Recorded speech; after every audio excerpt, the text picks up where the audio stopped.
Hello students, कैसे हैं आप सब। आई होप कि आप सब अच्छे होंगे। मैं भी बहुत अच्छी हूँ। सो स्टूडेंट्स, आज हम BEGS 185 यूनिट 10 को डिस्कस करेंगे, evaluating and adapting instructional material. इसमें हम 8 टॉपिक कवर करेंगे। सबसे first introduction, second evaluating text books of English language teaching, third importance of evaluating text books, fourth text books evaluation process, fifth predictive and retrospective evaluation, sixth empirical evaluation, seventh features of a language textbook and last adapting material। सबसे पहले हम इसके introduction की बात करते हैं। इसके introduction में बताया गया है कि भाई जो भी आपकी टेक्स्ट बुक्स होती हैं, ठीक है, उसमें क्या होता है, आपका कंटेंट होता है आपके सब्जेक्ट से रिलेटेड, ठीक है, तो वो बच्चों के लिए कितना हेल्पफुल है और कितना हेल्पफुल नहीं है वो पढ़ेंगे हम इस यूनिट में। नेक्स्ट टॉपिक है evaluating text books of English language teaching. देखो, जो आपकी टेक्स्ट बुक्स होती है वो एक इम्पॉर्टेंट और एसेंशियल मटेरियल होता है जो कि आपके क्लासरूम में क्या होता है, यूज़ होता है, ठीक है। तो वो कितना इफेक्टिव है, कितना अप्रोप्रिएट और कितना सपोर्टिव है हमारे लर्नर्स के लिए, ये देखा जाता है, ठीक है। मतलब कि आपकी जो टेक्स्ट बुक्स होती है वो इस तरह से बनाई जाती है कि भाई आप उसमें क्या है, एक्टिविटीज़ भी कर सके, ठीक है, जो भी कंटेंट है वो आपके सब्जेक्ट से रिलेटिव भी हो, ठीक है, उसमें आपके लर्निंग गोल्स भी हो, लेसन्स वगैरह भी, और प्रैक्टिस के लिए कुछ वर्कशीट्स भी हों, ठीक है। देखो, why evaluating English language text book. भाई देखो, जो हमारी बुक्स होती हैं वो हमारे करिकुलम को मैच करनी चाहिए, ठीक है, जो भी लर्निंग ऑब्जेक्ट्स है उसको मैच करनी चाहिए, स्पेशली हमारी एज ग्रुप को, हमारे लेवल को देख के क्या है, जो टेक्स्ट बुक्स हैं वो बनाई जाती हैं, ठीक है, उस वैसी आपकी लैंग्वेज उसमें यूज़ की जाती है, ठीक है। भाई वो कितनी ज़्यादा आपके लिए हेल्पफुल है, ठीक है, कितना आप उन चीज़ों से सीख रहे हो। नेक्स्ट टॉपिक है आपका importance of evaluating text books. देखो, अब क्या इम्पोर्टेंस है इवैल्यूएटिंग टेक्स्ट बुक्स की, ठीक है। तो सबसे पहले क्या है कि भाई उसमें जो हमारे करिकुलम गोल्स हैं वो क्या होते हैं, फुलफिल होते हैं, ठीक है, जो भी गोल्स वगैरह हैं वो आपके दिए जाते हैं, ठीक है। आपकी स्पेशली एक एज के लिए बनाई जाती है, आपका लेवल देखा जाता है कि भाई आप किस लेवल की हिंदी इंग्लिश पढ़ सकते हो, ठीक है, कौन सी हमें लैंग्वेज यूज़ करनी है, ठीक है। जो आपकी टेक्स्ट बुक्स होती है उसमें आपकी क्लियर एक्सप्लेनेशंस होती हैं, ठीक है, रिलीवेंट एग्जांपल्स होते हैं, वो स्टूडेंट्स और टीचर्स दोनों के लिए क्या एक सपोर्ट है, ठीक है। नेक्स्ट टॉपिक है आपका टेक्स्ट बुक इवैल्यूएशन प्रोसेस। तो देखो, सबसे पहले क्या है, हम पर्पस जानते हैं, ठीक है, कि भाई किस सब्जेक्ट के लिए है और कौन कौन से हमें इसमें क्या है टॉपिक्स वगैरह देने हैं। फिर उसके बाद हम क्राइटेरिया देखते हैं, कौन सा कंटेंट देना है, कौन सी हमें इमेजेस देनी है, कौन सी एक्सरसाइजेस देनी है, कौन सी एक्टिविटीज़ करानी है, ठीक है, कैसे असाइनमेंट्स देने हैं। उसके बाद क्या है, हम एक चेकलिस्ट बनाते हैं, ठीक है, कि भाई हमने चेकलिस्ट में कि भाई क्राइटेरिया इनसे मैच हो रहा है या नहीं हो रहा, ठीक है। उसके बाद क्या है कि हम उसको चेक करते हैं, ठीक है, एनालाइज करते हैं कि भाई कैसी है, ठीक है, स्टूडेंट्स को दिखाते हैं, टीचर्स को दिखाते हैं कि कहाँ इसमें कमी आ रही है। उसके बाद क्या है, हम एक डिसीजन लेते हैं कि भाई हमें इस टेक्स्ट बुक को रखना है या फिर और हमें ज़्यादा इसको बेहतर बनाना है या फिर इसको कम्प्लीटली ही रिप्लेस कर देना है, दूसरी टेक्स्ट बुक बनानी है, ठीक है। तो देखो, बेसिकली सबसे पहले क्या है कि हम पर्पस जानते हैं किसके लिए हम बना रहे हैं, ठीक है। उसके बाद हम क्राइटेरिया देखते हैं, ठीक है। फिर हम क्या चेकलिस्ट बनाते हैं कि ठीक है ये नहीं, फिर हम उसको एनालाइज करते हैं कि भाई कहाँ कमी आ रही है, फिर उसके बाद हम डिसाइड करते हैं कि हमें बुक रखनी है या नहीं रखनी। नेक्स्ट टॉपिक है आपका प्रिडिक्टिव एंड रेट्रोस्पेक्टिव इवैल्यूएशन। देखो, ये दोनों जो प्रोसेस हैं वो आपकी इवैल्यूएशन मतलब लैंग्वेज टीचिंग में बहुत ज़्यादा हेल्प करते हैं। तो सबसे फर्स्ट है आपका प्रिडिक्टिव इवैल्यूएशन। देखो, कोई भी टेक्स्ट बुक है जब वो क्लासरूम में जाती है उससे पहले जो भी उसमें भाई कुछ भी चेंजेस वगैरह किए जाते हैं उसको हम प्रिडिक्टिव इवैल्यूएशन बोलते हैं, ठीक है। तो इसका पर्पस क्या होता है कि हम जो भी टेक्स्ट बुक्स हैं उसको बहुत ज़्यादा यूज़फुल, रिलेवेंट और इफेक्टिव बनाएं, ठीक है। हम फोकस करते हैं कि भाई ये करिकुलम से मैच कर रही है, आपके एज ग्रुप से मैच कर रही है, जो भी स्किल्स हमें डालनी है, जो भी टॉपिक डालने हैं वो ज़रूरी भी हैं या नहीं है, ठीक है। इसको यूज़ कब किया जाता है, जब हम एक टेक्स्ट बुक यूज़ करते हैं उससे पहले, ठीक है। और आपकी रेट्रोस्पेक्टिव इवैल्यूएशन होती है, जो टेक्स्ट बुक होती है जब आपकी स्कूल्स में चली जाती है, मतलब जैसे कि आप कोई भी टेक्स्ट बुक पढ़ते हो वो, ठीक है, वो होती है रेट्रोस्पेक्टिव, कि वो आपके लिए कितनी इफेक्टिव है या उसमें क्या चेंजेस करने की ज़रूरत है। इसका पर्पस होता है कि भाई कितनी ज़्यादा वो आपकी हेल्प कर रही है वो बुक, ठीक है, कितनी आप उसमें इंगेज हो पा रहे हो, कितनी आप प्रैक्टिस कर पा रहे हो, ठीक है। इसका फोकस एरिया है कि भाई स्टूडेंट कितना इंगेज हो रहा है, ठीक है, स्टूडेंट के लिए इजी है पढ़ने में या नहीं है, उसको बहुत ही ज़्यादा मुश्किल लग रही है, ठीक है। इसमें आपका क्या होता है कि जो भी टीचिंग साइकिल होती है, जो भी कोर्स होता है, उसके बाद मतलब कि फॉर एग्ज़ाम्पल कि जो भी टेक्स्ट बुक्स आपकी जाती हैं, जो भी आप पढ़ते हो, उसको देखा जाता है भाई, टीचर से पूछा जाता है ठीक है या नहीं, या कहाँ कमी आ रही है। ठीक है, वो होती है आपकी रेट्रोसेप्टिक इवैल्यूएशन। नेक्स्ट टॉपिक है आपका एम्पेरिकल इवैल्यूएशन।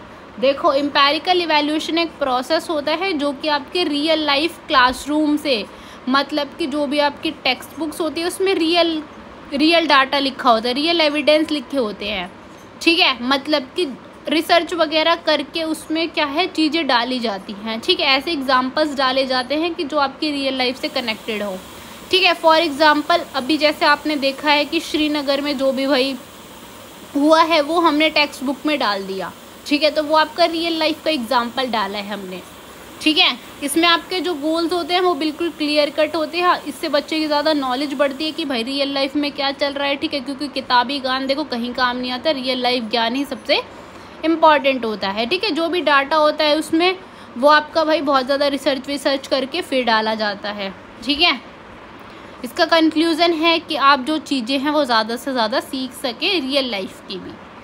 नेक्स्ट टॉपिक है features of a language text book. ठीक है, अब देखो लैंग्वेज टेक्स्ट बुक्स के क्या फीचर्स है। इसमें आपका गोल क्या है, क्लियर लिखा होता है। आपका ईच चैप्टर के जो भी चैप्टर स्टार्ट होता है उसके पहले टॉपिक्स वगैरह लिखे होते हैं। एक सिलेबस होता है कि आपको पता चल जाता है इस बुक में आप इतने चैप्टर से इतने यूनिट्स पढ़ने वाले हैं। ठीक है, इसमें आपका बैलेंस सिलेबस होता है भाई, ग्रामर वोकैबुलरी जो होती है वो बहुत ही मीनिंगफुल होती है। ठीक है, इसमें सारी चीज़ लॉजिकली लिखी होती है। ठीक है, जिससे आपकी ज़्यादा से ज़्यादा नॉलेज बढ़े, आप ज़्यादा से ज़्यादा क्या है कनेक्ट कर सके अपनी लाइफ को इस चीज़ के साथ। ठीक है, आप ज़्यादा से ज़्यादा चीज़ों को क्या है कि भाई आप ग्रुप में काम करें, रोल प्लेज लिखे होते हैं, डिस्कशंस वगैरह होते हैं।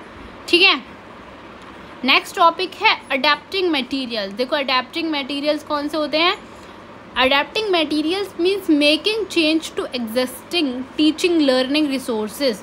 देखो जो भी अभी फ़िलहाल आपके पास जो भी बुक है, ठीक है, उसमें किसी भी और ज़्यादा बेटरमेंट के लिए चेंजेस लाना, वो होते हैं अडेप्टिंग मटेरियल्स। मतलब कि आपकी कोई भी बुक है, फॉर एग्जांपल आपकी इंग्लिश की बुक है, अभी वो आपके पास है। ठीक है, इस साल आपने वो पूरी बुक पढ़ ली, तो आपसे उसके बाद रिव्यू मांगा जाएगा कि भाई कहाँ पे कमी आ रही है, कहाँ पे कमी नहीं आ रही है।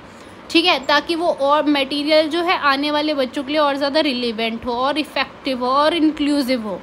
ठीक है, तो मतलब जो भी आपके रिसोर्सेज अभी हैं उसमें और ज़्यादा बेटरमेंट के लिए कि कहाँ नीड है उसको फुलफ़िल करने के लिए हम अडेप्टिंग मटेरियल्स का यूज़ करते हैं। ठीक है, नेक्स्ट टॉपिक है आपका स्टेप्स इन अडेप्टेशन। अब कौन कौन से स्टेप्स होते हैं। सबसे पहले हम क्या है लर्नर की नीड को देखते हैं कि भाई लर्नर की क्या नीड है। जैसे आप फर्स्ट क्लास का बच्चा है, आप उसको सीधा तो भाई रीडिंग मतलब कि ये तो है नहीं, आप 5th क्लास का उसको सिलेबस करा दोगे या फिर डायरेक्ट उसको भाई पैराग्राफ लिखने आ जाएंगे। फर्स्ट क्लास के बच्चों को तो फर्स्ट क्लास जितना ही आएगा, थोड़े बहुत सेंटेंसेस बना लेता है, ABCD वगैरह लिख लेता है। ठीक है, तो हम उसकी नीड देखते हैं कि भाई कैसे वो और ज़्यादा चीज़ें सीख सकता है। ठीक है, फिर हम जो भी टॉपिक्स वगैरह उसको और ज़्यादा ईजी लैंग्वेज में उसमें डालेंगे। ठीक है, फिर हम डिसाइड करेंगे कि क्या हमें उसमें एक्स्ट्रा डालना है, कौन से एक्स्ट्रा टॉपिक्स डालने हैं। ठीक है, कैसे बच्चा ज़्यादा से ज़्यादा उन एक्टिविटीज़ में इन्वॉल्व हो। ठीक है, फिर हम क्या है इमेजेस इंसर्ट करेंगे, एक्टिविटीज़ डालेंगे। ठीक है, वर्कशीट्स डालेंगे, फिर हम उसको क्या है क्लासरूम में इम्प्लीमेंट कराएंगे और भाई बच्चों से पूछेंगे कि भाई वो इन्जॉय कर रहे हैं इस चीज़ को या नहीं, उनको चीज़ें समझ आ रही हैं या फिर नहीं समझ आ रही हैं। ठीक है, नेक्स्ट एंड लास्ट टॉपिक है आपका मटेरियल एडेप्टेशन प्रोसेस। अब देखो मटेरियल एडेप्टेशन प्रोसेस क्या है। सबसे पहले हम पर्पस जानते हैं, हम कर क्यों रहे हैं भाई इस चीज़ को, हम क्यों बच्चों के लिए बुक बना रहे हैं। ठीक है, सबसे पहले हमारा जो विज़न है वो क्लियर होना चाहिए। ठीक है, फिर हम लर्नर की नीड्स को देखेंगे कि भाई उनकी क्या नीड्स है, किस चीज़ में वो ज़्यादा इंटरेस्ट दिखाते हैं। ठीक है, कैसे हम टीचिंग बुक्स को और ज़्यादा हेल्पफुल बना सकते हैं। फिर हम उसको एनालाइज करेंगे और सिंप्लीफाई करेंगे जो भी उसकी ग्रामर या वोकैबुलरी होगी। ठीक है, फिर क्या है कि हम भाई ये देखेंगे कि वो रिलेवेंट है यानी कन्फ्यूजिंग चीज़ें तो नहीं है, जो भी एग्जांपल्स वगैरह हैं उनको अप टू डेट करेंगे। ठीक है, और ज़्यादा सिंप्लीफाई करेंगे चीज़ों को। फिर उसके बाद हम मटेरियल में एडिट करेंगे। ठीक है, ज़्यादा से ज़्यादा ताकि बच्चा उसमें इंगेज हो। ठीक है, ज़्यादा हम इमेजेस देंगे, ज़्यादा हम चार्ट्स डायग्राम बनाएंगे जिससे ज़्यादा से ज़्यादा बच्चों को चीज़ें समझ आ सके। देखो कई बार क्या होता है कि जो चीज़ें लिखी होती है उससे ज़्यादा भाई बच्चा पिक्चर देख के समझ जाता है, चार्ट्स देखते आपके समझ जाता है, ठीक है। फिर क्या है, फिर हम भाई उसको क्लासरूम में इम्प्लीमेंट कराएंगे और देखेंगे बच्चों के लिए कितना ज़्यादा हेल्पफुल है, कितना इंटरैक्टिव बन रही है चीज़ें, ठीक है। फिर हम उसके बाद क्या है देखेंगे कि कितनी अच्छी वर्क कर रही है ये, इसमें हमें कहीं इम्प्रूव करने की ज़रूरत तो नहीं है, ठीक है। हम लोगों का फीडबैक लेंगे, उनकी टीचर से पूछ सकते हैं कि भाई क्या चेंजेस ला सकते हैं हम, ठीक है। अगर वो सही है वो मटेरियल तो हम उसको प्रोसेस में रखेंगे कि हाँ जी ये बिल्कुल परफेक्ट है बच्चों के लिए, आप इससे पढ़ाओ बच्चों को, ठीक है, ताकि बच्चों की और ज़्यादा क्या है डेवलपमेंट हो और ज़्यादा नॉलेज इंक्रीज़ हो, ठीक है। हम चीज़ों को थोड़ा फ्लेक्सिबल रखेंगे, ये नहीं है कि हम भाई बुक में इतना हार्ड, देखो कोई भी बुक है उसमें इतनी हार्ड चीज़ें नहीं लिखी होती हैं कि उस एज ग्रुप का बच्चा उसमें ना पढ़ सके उसको, ठीक है, या उसको ना समझ सके।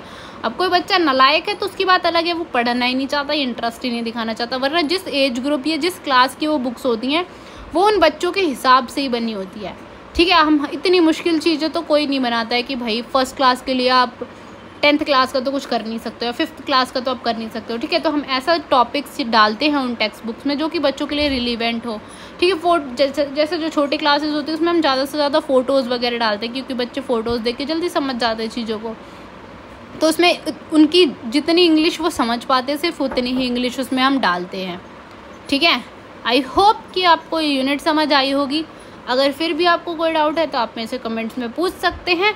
And thank you for watching.